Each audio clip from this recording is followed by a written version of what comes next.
আসসালামু আলাইকুম। সবাইকে স্বাগত জানাচ্ছি বিডি ভিউজে। আপনাদের সাথে আছি আমি তানজিলা হক।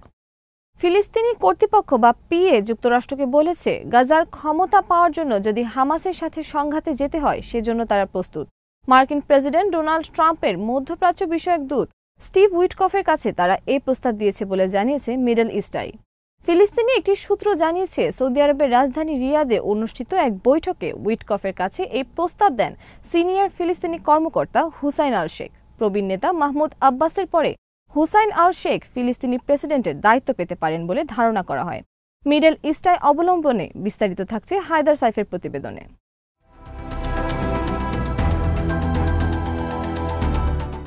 ফিলিস্তিনি কর্তৃপক্ষ পরিকল্পনা করছে যুদ্ধ পরবর্তী গাজা শাসন করবে এমন একটি কমিটি, যে কমিটির সংখ্যাগরিষ্ঠ ব্যক্তিদের গাজার বাইরে থেকে নেওয়া হবে। ফিলিস্তিনি কর্তৃপক্ষের অনুরোধে ট্রাম্পের মধ্যপ্রাচ্য বিষয়ক দূত এবং হুসেইন আল শেখের মধ্যে বৈঠকের আয়োজন করে দিয়েছে সৌদি আরব। এর আগে অধিকৃত পশ্চিম তীরের রামাল্লায় এই বৈঠকের প্রস্তাব দেওয়া হয়েছিল, কিন্তু উইটকফ তখন রাজি হননি।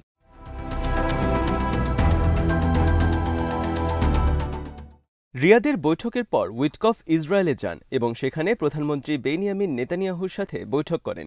তিনি গাজা স্ট্রিপ সফর করেন। ১৫ বছরের মধ্যে এটা ছিল কোনো মার্কিন কর্মকর্তার প্রথম গাজা সফর। সৌদি আরব, যুক্তরাষ্ট্র আর ফিলিস্তিন কর্তৃপক্ষের মধ্যে এই বৈঠকে মধ্যস্থতা করেছে, কিন্তু পি এর পক্ষ থেকে উইটকফকে প্রস্তাব দেওয়ার আগে তা নিয়ে সৌদি আরবের সাথে কোনো পর্যালোচনা হয়নি।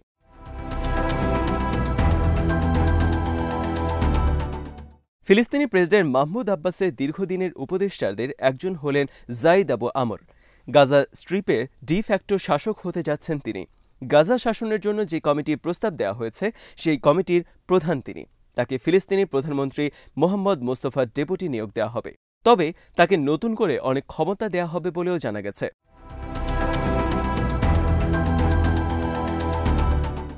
আবু আমর ১৯৫০ সালে গাজা স্ট্রিপে জন্মগ্রহণ করেন। ট্রাম্প প্রশাসনের কাছে তিনি গ্রহণযোগ্য হতে পারেন কারণ তিনি একই সাথে যুক্তরাষ্ট্রেরও নাগরিক। তিনি জর্জটাউন ইউনিভার্সিটি থেকে পিএইচডি অর্জন করেন। ২০১৩ থেকে ২০২৪ সাল পর্যন্ত ফিলিস্তিনি ডেপুটি প্রাইম মিনিস্টার হিসেবে দায়িত্ব পালন করেছেন তিনি।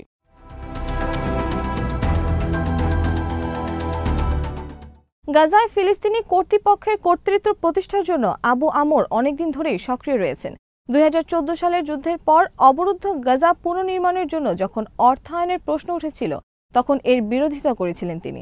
সে সময় তিনি ওয়াল স্ট্রিট জার্নালকে বলেছিলেন, মানুষ যখন পুনর্গঠনের কথা বলে তখন তারা মূলত গাজায় ফিলিস্তিনি কর্তৃপক্ষের ফিরে আসার কথা বলে এবং সমঝোতা সরকারের অধীনে গাজা শাসনের কথা বলে।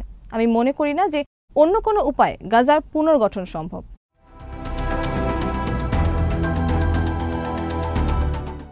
ফিলিস্তিনি কর্তৃপক্ষ হামাসের বিরুদ্ধে সংঘাতে জড়ানোর ব্যাপারে ট্রাম্প প্রশাসনের কাছে গর্বের সাথে যে প্রস্তুতির কথা বলেছে সেটাকে অবশ্য খুব একটা বিশ্বাসযোগ্য মনে করছেন না যুক্তরাষ্ট্রের এক সিনিয়র প্রতিরক্ষা কর্মকর্তা। তিনি মিডল ইস্ট আইকে বলেছেন, পিএ মনে হচ্ছে বিভ্রান্তিতে ভুগছে। তিনি আরও বলেন, হামাসের বিরুদ্ধে লড়তে হলে তাদের অন্যান্য আরব দেশ বা প্রাইভেট কোম্পানির কাছ থেকেও সামরিক ও সেনা সহায়তা নিতে হবে।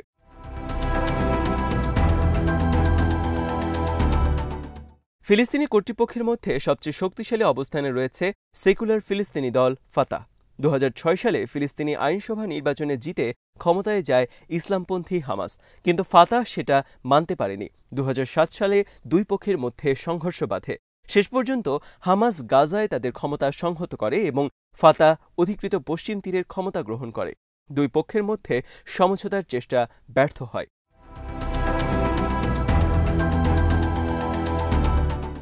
গত কয়েক সপ্তাহে হামাস ইসরায়েলের সাথে উচ্চ পর্যায়ের বন্দি বিনিময় করেছে। এই বন্দি বিনিময়ের সময় হামাস দেখিয়েছে গাজায় তাদের ব্যাপক জনসমর্থন রয়েছে। তাদের এখনও যে সামরিক শক্তি রয়েছে সেটারও প্রদর্শন করেছে তারা। এর মাধ্যমে ইসরায়েল আর ফিলিস্তিনি কর্তৃপক্ষকে রীতিমতো বিব্রত করেছে। হামাসের সামরিক ইউনিটগুলো গাজায় মুক্তভাবে বিচরণ করেছে এবং উৎফুল্ল ফিলিস্তিনি জনতার সামনে বন্দীদের হস্তান্তর করেছে।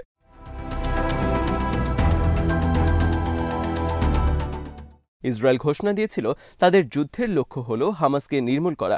এখন হামাসের শক্তি প্রদর্শন ফিলিস্তিনি কর্তৃপক্ষের উপর ব্যাপক চাপ সৃষ্টি করেছে। অধিকৃত পশ্চিম তীরের অধিকাংশ ফিলিস্তিনি কর্তৃপক্ষকে দুর্নীতিগ্রস্ত এবং ইসরায়েলের সহযোগী মনে করে। ট্রাম্প হোয়াইট হাউসে ফিরে আসার পর পিএ যখন বেপরোয়া চেষ্টা করে যাচ্ছে তখন মার্কিন সমীকরণ থেকে তারা বাদ পড়ে না যায়। ডিসেম্বরের প্রথম দিক থেকে তারা জেনিনের শরণার্থী ক্যাম্প অবরোধ করেছে, সেখানে ফিলিস্তিনি প্রতিরোধ যোদ্ধাদের উপর হামলাও করছে।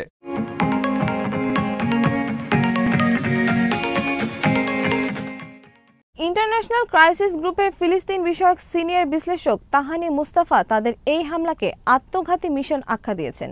তিনি বলেন, ফিলিস্তিনি কর্তৃপক্ষের যে এখনো কিছু শক্তি আছে সেটা প্রমাণের জন্য তারা মরিয়া হয়ে উঠেছে। মুস্তাফা এর আগে মিডল ইস্ট আইকে বলেছিলেন, ফিলিস্তিনি কর্তৃপক্ষের উদ্বেগের কারণ হলো তারা মনে করছে গাজায় যদি নতুন কোনো প্রশাসন দায়িত্ব নেয় এবং সেটা যদি তাদের হাতে না আসে তাহলে তাদের সব তহবিল সেদিকে চলে যাবে। তাদের সবচেয়ে বড় ভয় হলো ফিলিস্তিনিদের রাজনৈতিক ভারকেন্দ্র পশ্চিম তীর থেকে গাজার দিকে সরে যেতে পারে।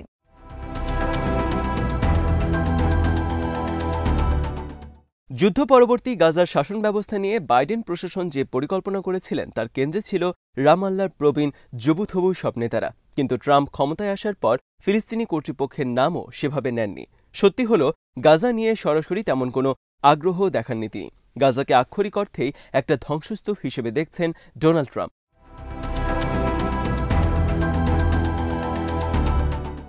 তিনি জর্ডান আর মিশরের প্রতি আহ্বান জানিয়েছেন যাতে তারা গাজার ফিলিস্তিনিদেরকে জায়গা দেয়, যাতে তিনি পুরো গাজাকে পরিষ্কার করতে পারেন। প্রথম দফা প্রেসিডেন্ট থাকাকালে ট্রাম্প ফিলিস্তিনি কর্তৃপক্ষের সাথে কূটনৈতিক সম্পর্ককে একেবারেই গুরুত্ব দেননি। জেরুজালেমে মার্কিন কনসুলেটের দরজা তিনি ফিলিস্তিনিদের জন্য বন্ধ করে দিয়েছিলেন। ওয়াশিংটন ডিসিতে প্যালেস্টাইন লিবারেশন অর্গানাইজেশন বা পিএলওর যে অফিস ছিল সেটাও তিনি বন্ধ করে দিয়েছিলেন। পিএলও হল বিভিন্ন ফিলিস্তিনি গ্রুপের একটি জোট যেটা নেতৃত্ব দিচ্ছে ফিলিস্তিনি কর্তৃপক্ষ।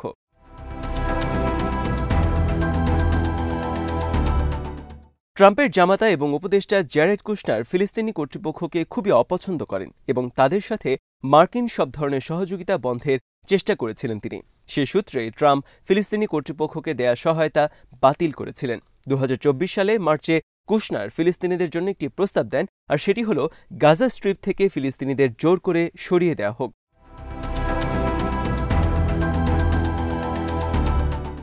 যুক্তরাষ্ট্রের সাবেক এক সিনিয়র কর্মকর্তা এর আগে মিডল ইস্ট আইকে বলেছিলেন, ট্রাম্প প্রশাসনের কাছ থেকে সমর্থন পাওয়ার জন্য ফিলিস্তিনি কর্তৃপক্ষকে বড় ধরনের চ্যালেঞ্জের মুখে পড়তে হবে।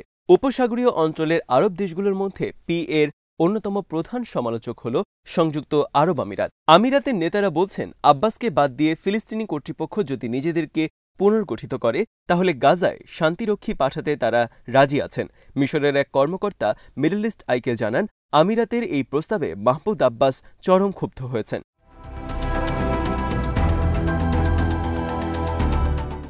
2006 সাল থেকে কোনো ধরনের নির্বাচন ছাড়াই পশ্চিম তীর শাসন করে আসছেন মাহমুদ আব্বাস। ফিলিস্তিনি সেকুলার অভিজাত শ্রেণীর মধ্যে আব্বাসের ব্যাপারে বিভাজন আছে। একাংশ তাকে সমর্থন করলেও অন্য অংশ পছন্দ করে মোহাম্মদ দাহলানকে, যিনি গাজাতে একসময় ফাতার অন্যতম শক্তিশালী নেতা ছিলেন। দাহলান এই মুহূর্তে আরব আমিরাতে বাস করছেন। সেখানকার ক্ষমতাসীন আল নাহিয়ান পরিবারের একজন দূত হিসেবে দায়িত্ব পালন করেন তিনি।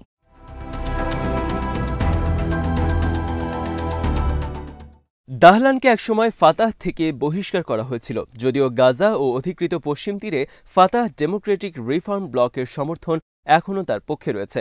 গাজা স্ট্রিপের ভবিষ্যতের ব্যাপারে সৌদি আরব অন্যতম গুরুত্বপূর্ণ অনুঘটক হতে পারে। গাজা পুনর্গঠনের জন্য তহবিল দেয়ার সামর্থ্য তাদের রয়েছে। অন্যদিকে বিভিন্ন ফিলিস্তিনি গ্রুপগুলোর সাথে লেনদেনের মতো নিরপেক্ষ অবস্থানও তাদের আছে, যেটা আরব আমিরাতের নেই।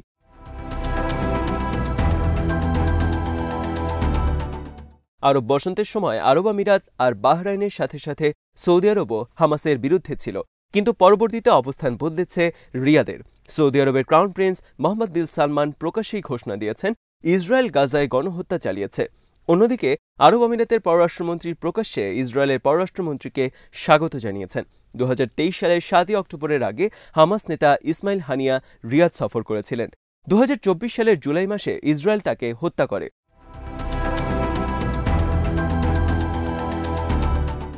আজ এখানে শেষ করছি। সবাই ভালো থাকুন, সুস্থ থাকুন আর দেখতে থাকুন বিডি ভিউজ। চ্যানেলটি ভালো লাগলে সাবস্ক্রাইব করুন, সংযুক্ত থাকুন আমাদের ফেসবুক পেজে। আল্লাহ হাফেজ।